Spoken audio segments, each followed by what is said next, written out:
All right, everybody, good morning. It is Thursday. It's another time for our weekly NOMBERG Law Live. I want to welcome everybody. It's not our usual day, but that's okay because we have an awesome guest lined up for us today. We're going to talk with Jennifer Lynn. Good morning, Jennifer. Good morning. Thanks for having me.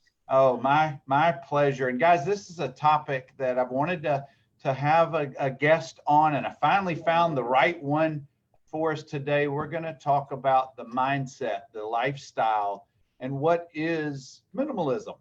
And Jennifer does such a beautiful job with that on all different platforms, and I'm going to post those in the notes in just a minute. But Jennifer, before I butcher what minimalism is, what does it mean to you in your world, just in the basic terms? So, minimalism can mean a lot of things. It's been used to describe art style, interior design style, architecture, etc., all throughout history. But the way that I think it is best defined as a lifestyle is living intentionally and not allowing your possessions to own you, rather, you own and use your possessions. And I think living in the United States, which I don't know about your audience, most of my audience is from the United States. It's sort of a different way of looking at the world, because I think in this country, it's a lot of like keeping up with the Joneses. So that's sort of the baseline of minimalism. It can be a launching pad to a lot of other stuff that maybe we'll get into today. Well, I certainly hope so. For me, and from what I've learned, not just from you, but just from other podcasts and videos, it's a mindset. It's a lifestyle. It's not just throwing out stuff that means nothing to you, cleaning out, which I am a habitual thrower outer, if that's the right term.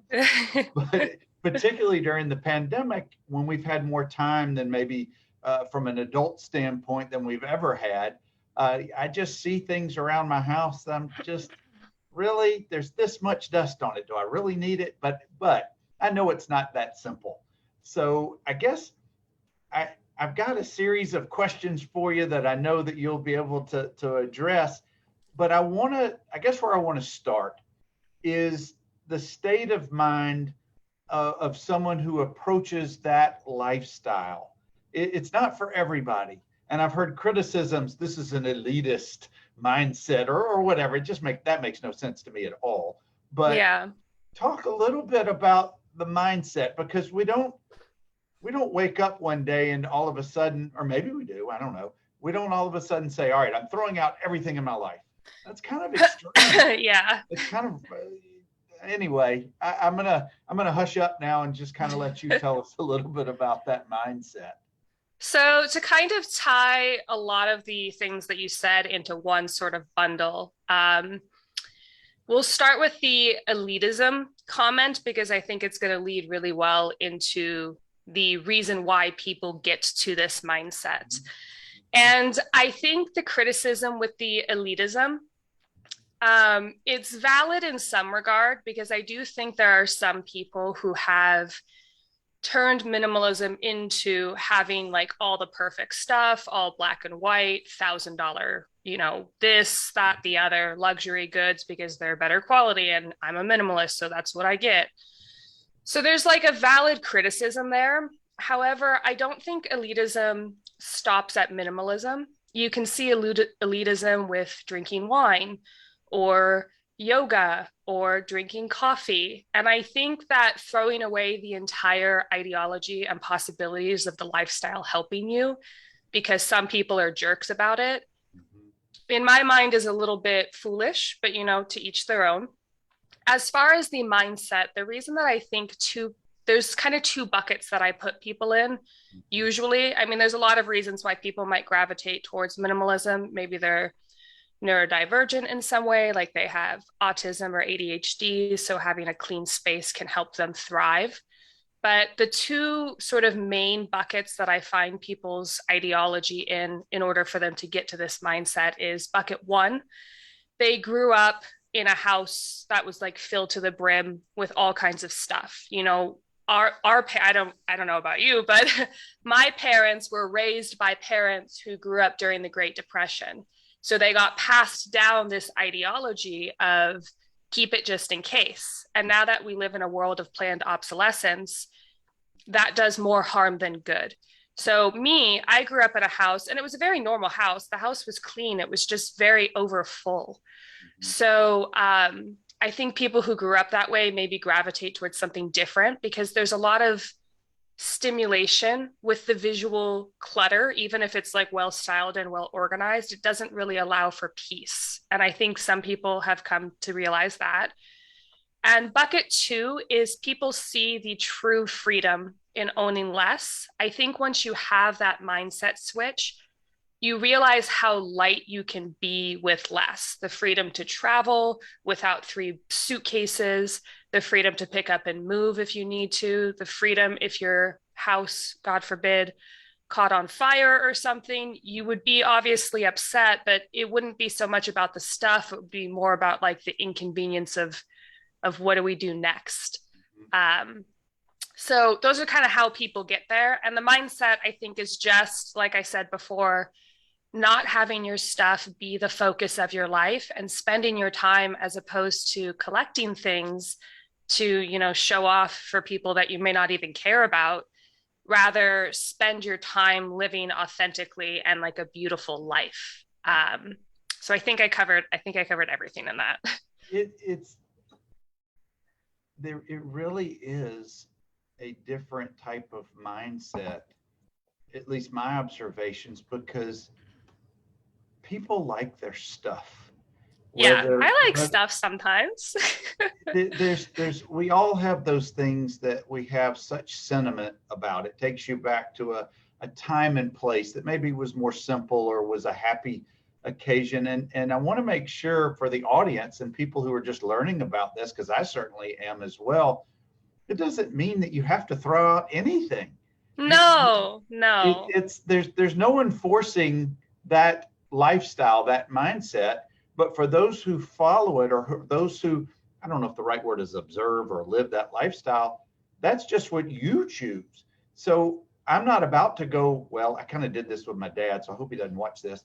But if it's stuff that is truly empty boxes, why keep it? That's kind of a hoarding mentality and can become dangerous a little bit.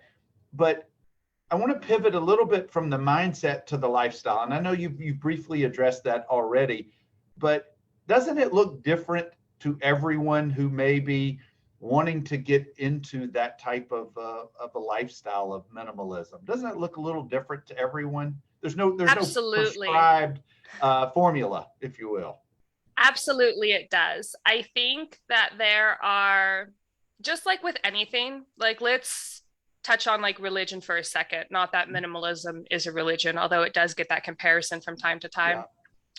You can observe, let's say, the most popular religion in the United States is Christianity. You can observe and be devout, and you can observe and maybe you don't really go to church every Sunday. So there's all different ways to incorporate like God into your life. Mm-hmm. And the same is true for any lifestyle choice that you make, including minimalism. So there are some people who I've helped along the way where they are not, I would say, like minimalists in any regard, but there are certain principles that they've cherry picked because they find them helpful in their day to day.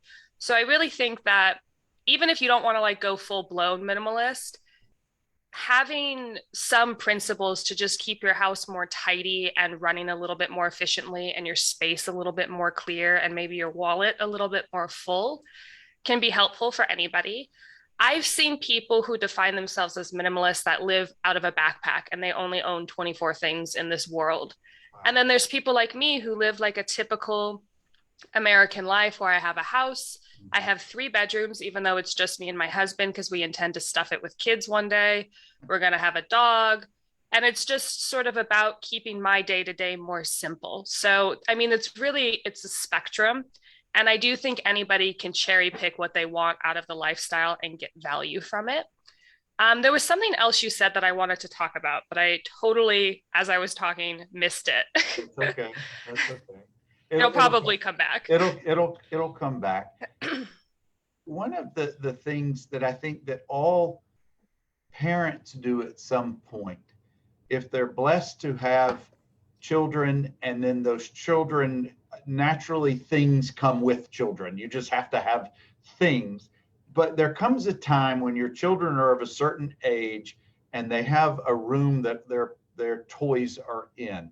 I Yeah. think almost every parent gets to a certain point where it's just too much toys and it becomes overstimulating, not only for the parent, but specifically for the children.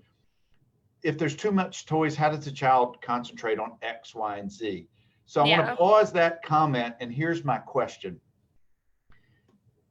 If I've not lived that lifestyle, not had that mentality of I want to kind of simplify things and maybe approach minimalism on my level, whatever it may be, what does a person need to think about, or what do they need to know? Because just transitioning mentally can be overwhelming.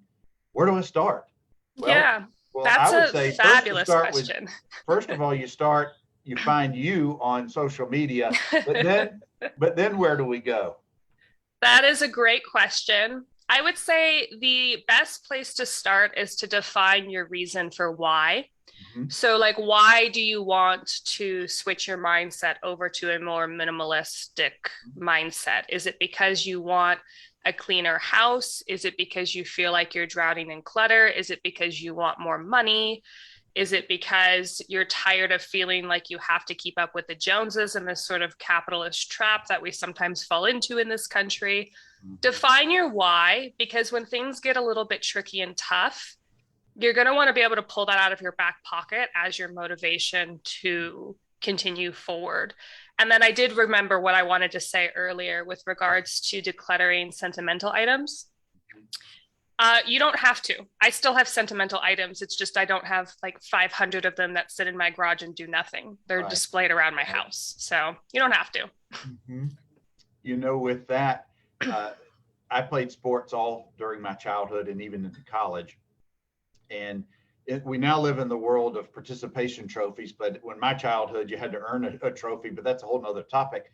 Yeah. What I did, just to give you a quick example, is I took all the placards off of all the trophies, kept the little placards, took a picture of all the trophies, donated the trophies to a local trophy shop. They've refurbished them, but I now have the little placards which sit in my box of things that are in storage, as opposed to all of the trophies just taking up tons of shelf. So from a sentimental standpoint, that was one example of what I did. That's awesome.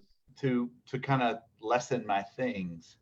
That's an awesome way to go about it. Like to make it small, but still keep it in the way that feels authentic to you. I love that you did that. You mentioned decluttering, and I think what you were at least implying, maybe decluttering the mind, but I also want to talk about decluttering things, because, and this is where we're grasping big picture here a little bit. Once you've decluttered your mind, so to speak, and this is where you want to go, it's kind of like drinking from a fire hose mentality to me, because there's so much that can be done. You almost become paralyzed. Mm-hmm. So how does a person, I now have the mindset, I want to start this, I want to do this. I've watched a bunch of Jennifer Lynn videos. I have an idea of what I'm going to do, but how do I really start separating what I want to keep versus what I want to donate versus what is truly needs to be trashed? So there's two things that I want to say on this topic. Number one is you want to start with things that don't really have any possible meaning to you. And I mean, like, not sentimental at all. Because I've seen people have sentimentality about things that like even carry a purpose. Like I've seen people have sentimentality about like kitchen sponges before. So I'm talking like the most utilitarian, black and white, do I need this or do I not, with like the Clorox bleach. Start with that stuff and then work your way up to things, or even you could stop halfway and you're still halfway closer than you were before. So that would be tip number one. Tip number two is there's certain questions that I think you're going to want to ask yourself. And I did make a video on YouTube about like how I declutter, the questions I ask myself. I don't remember what it's titled, but just a few of the questions would be like, is this item worth its maintenance? So I used to have like a lot of cashmere sweaters. Cashmere is beautiful, and I do live somewhere with snow, But I found that I was never wearing the cashmere because it's such a pain in the butt to clean and like deal with and maintain when I have other things that were just as warm, acrylic, whatever it may be. So in my life, cashmere was not worth its maintenance, even though it was like a high quality item. And that's just one example of like the many questions you can ask yourself when decluttering. And I would say, when in doubt, for now, keep it and revisit later. My approach, when in doubt, throw it out. But that's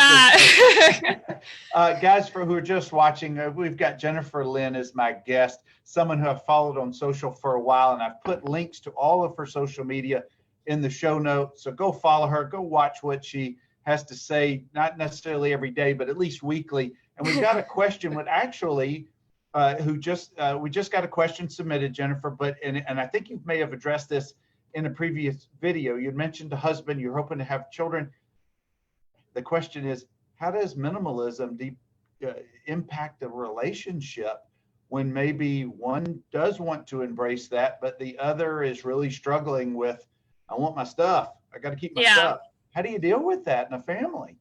That's a fabulous question to whoever asked it. So I'm lucky enough in my life that my husband comes from Eastern European country. And in a lot of Eastern European countries, you don't have the luxury of like excess. So for him, he's always been kind of like a minimal person.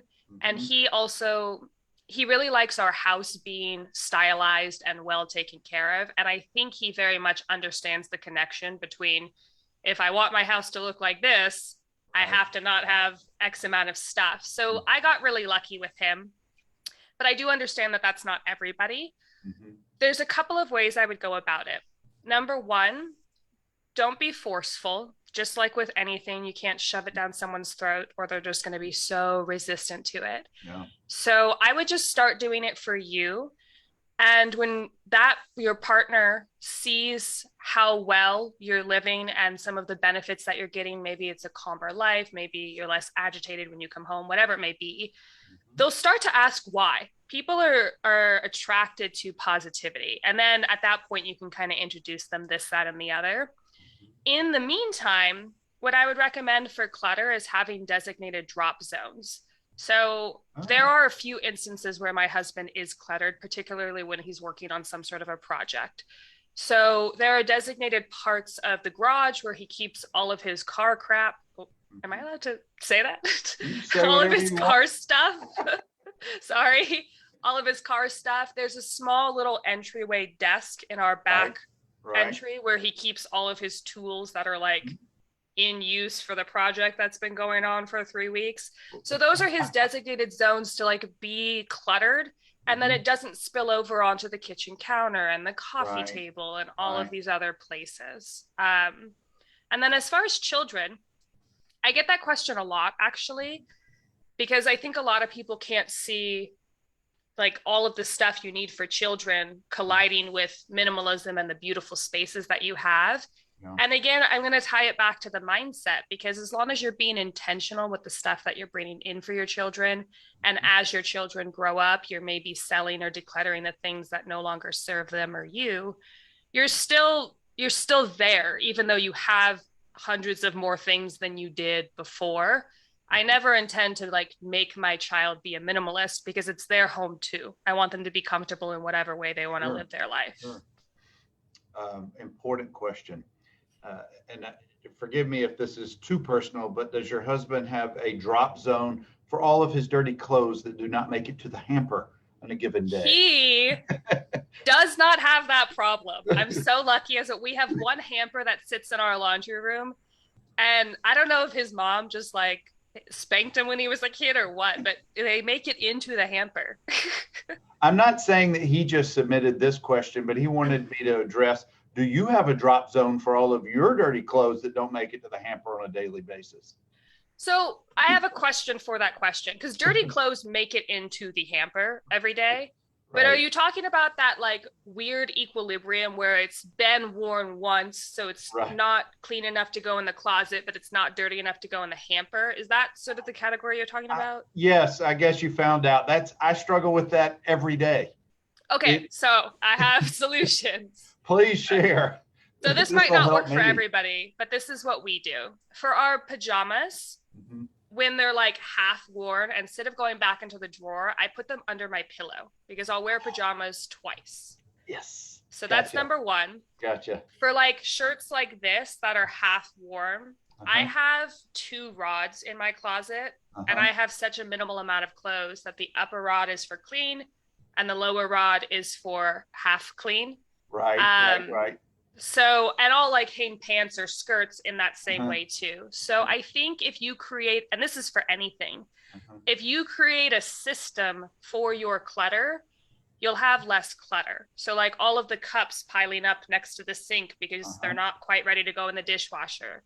If Mhm. you create a system for all of these things, like a catch, you'll find your home runs more systematically. Oh, welcome to the Bernard Self-Help Program. That's really why we're here today. So, no, this is awesome. Thank you, Jennifer, for sharing what you have so far. We got a couple of more questions during our time. We're getting toward the latter end of our conversation. Guys, I'm talking with Jennifer Lynn. We're talking about minimalism, the lifestyle, the mindset, and it's not for everyone, but once you embrace it, there are certain things that you can do that make your life a little more simple, a little more enjoyable, and so forth. Next question. How does, instead of just continuing to be a consumer and going out and buying the new stuff that you see, the next cashmere sweater or whatever it may be, how do you make your stuff that you own and use last a little bit longer? Because I think that's also part of this lifestyle, this mindset. That's a great question. I think, especially because we do live in a world of planned obsolescence that is a little bit more tricky. Mhm. I made a video about that a long time ago before I even knew how to edit a video. So maybe I was going to say watch that, but maybe don't. Um, so for things like clothing, because I find that clothing is sort of the quickest thing to deteriorate when it's in a lot of use. Mhm. If you can, and you should be able to once you start purchasing less, buying higher quality pieces, because the higher quality, the longer it's designed to last, et cetera, et cetera. There are also different ways you can take care of your garments. So, like when your sweaters get those little like pilly Mhm. things on them, there are tools that exist for you to be able to shave that off and essentially have a brand new sweater. If you get a really good pair of leather boots, you can take them to the cobbler and have them resold every couple of years. I had a pair of boots for just over a decade that I just recently had to call it on because I got them resold every couple of years, shined, you know. So first would be buy high quality if you can, and where it makes sense. You don't need high quality everything. If you, I actually made this mistake where I bought a very high quality passport holder at one point because I was a minimalist and everything had to be high quality. Meanwhile, I only travel once a year, so like that wasn't really necessary. But where you find these key points, buy high quality, and source other people to be able to help you take care of these items, like a cobbler or a mechanic or you know whatever it may be. So yeah, I mean, I guess if you ask about a specific item, I can tell you a really good way that you could probably take care of it better, but because it's so situational item by item, it's a little difficult to sort of No, uh I get it. It's we all have to make sure that our cars are maintained because you want them to last. But it certainly is applicable to your clothing or your shoes or your items in your home that are important to you. You just maintain them. You got to yeah. just like anything else. Well, that's a great idea. So thank you. All right, last question or last topic for us for today before we get out of here. And I really appreciate you sharing your insights and some of your experiences. And again, guys, I put all of Jennifer's social media in the show notes. You'll be able to get those. They'll also be attached to our YouTube video, which you know that I put up at the end of each of these discussions. We all go to parties, or at least we're starting to go back to parties. We all have birthdays. We want to bring a gift. We want to give someone something that you traditionally give for a birthday. I have nieces, nephew, we all have those relatives. But what if it's somebody who is now approaching this mindset or this lifestyle, but you want to be sensitive to their needs and et cetera? How do you get somebody something that is meaningful if they're a minimalist. That's really kind if somebody is asking that, because it means they care enough about the person to be respectful of their lifestyle instead of just giving a gift because that's what you do. So, Yeah. first of all, kudos to anyone who is thinking that way.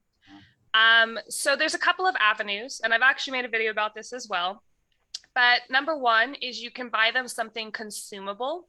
Mm-hmm. And if you don't know what a good idea of that would be, I always say pick something they already use and level it up. So let's say they use olive oil in their cooking.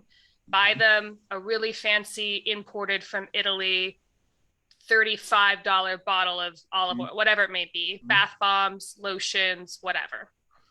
That's option one. Option two would be maybe an experience. Take them out for a coffee date or lunch or dinner. My husband one time for my birthday got me whitewater rafting. Him and I went whitewater rafting. That was awesome. And then you could do like a cash or gift card, but a lot of people find that to be impersonal. So I would say the first two options are probably going to be your best bet. Alternatively, you can also ask if they have a list, like a wish list, if you don't find that impersonal. What I love about that, the whitewater rafting, that created an experience. Yeah. You and whoever went with you that you now can put in your memory bank from that time period. I've told my world, my family, please don't buy me things, buy me experiences. And I have an upcoming birthday, and I just received a gift of concert tickets. Cool. A concert that I wanted to go. I didn't know they knew, but when I opened the gift, I was just like, that's just perfect. Yeah. I'm so looking forward to it as well. So that's awesome. Don't buy things, consider experiences or what maybe they already use in their life. So Groupon, if you're not like a very creative person, Groupon has like experience deals all the time that can. Yeah. But one of the things, you have to live in a city decent enough size that Groupon supports what you do. We have it in Birmingham and they have it in Atlanta, regionally. So yeah, you really have to make sure that it's something that can be used. We've got just a couple of minutes here, Jennifer, and I really appreciate you. There's so many topics. We could talk for hours, but we only have about 30 minutes. So I had to kind of tailor it a little bit. I want to leave you with the last closing words, if you will. Is there maybe something we haven't addressed that really is kind of either a favorite topic of yours or maybe a hot topic? I don't know if there is such a thing in the world of minimalism, a hot topic. I don't know if there's something else that comes to mind, and maybe there's not, that you want to share maybe some closing thoughts. I think we got a pretty good bird's eye view on everything. I guess the last thing that's been sort of on my mind recently is how minimalism can sometimes be like a springboard for other really good things in your life. I think once you deassociate with stuff being the most important, you have a lot of time to sort of figure out what is. And that can lead to spiritual growth, mental growth, physical growth. Maybe you start going to the gym more to take care of your health. So although I don't think minimalism as a whole is for everybody, I do think some of the principles could help almost anybody. So that's pretty much it. Everything else I feel like we pretty thoroughly covered. I think we did. And I wanted to share one more experience real quick, and I should have done this 20 minutes ago. I've been a lifelong baseball card collector. I love the sport of baseball. And anyway, as a kid, it became a hobby for me. I recently sold off 99% of the collection, and the collection was 80 to 100,000 sports cards, which took up a tremendous amount of room. It would have filled this entire office behind me. It was becoming a burden because it was overwhelming, and it was completely taking up a space that I really wanted in the house. When that walked out the door, the day of the deal went down, I really thought that maybe I was going to be remorseful or sellers I shouldn't have done that. When it went out the door, it was like a burden had really lifted. I still collect, but my collection is now this small by design. Yeah. But that's just my one example of, I guess, taking on that approach. Yeah. It's It was a lot. responsibility at the end of the day. You have something that's worth, I don't know how much you sold that for, but probably a lot. I mean, you have something that expensive in your house that you're maybe not using. Yeah, it's a responsibility. And when it walks out the door, you're lifted. Don't tell my children I just put the money from the sale back into the collection. So don't say that. Hopefully they're not watching right now. But Jennifer, I want to thank you so much for spending some time with us. This was a fantastic conversation for me. I hope it was okay for you. And I know my listeners Yeah. and watchers really got a lot out of it today. So thank you very much. Yeah, thank you so much for having me. It was fun. And I really feel like we did have a good conversation. And I so appreciate you reaching out and being so flexible with my schedule. Well, certainly, certainly. And guys, as you guys know, as I say every week, it's interesting conversations with people in their areas of expertise. And Jennifer certainly fits that bill today. Jennifer, thank you again. Guys, I'll be back next Tuesday at 10 o'clock with another NOMBERG Law Live. Have a great rest of your week. Be safe, be well, take care. Bye.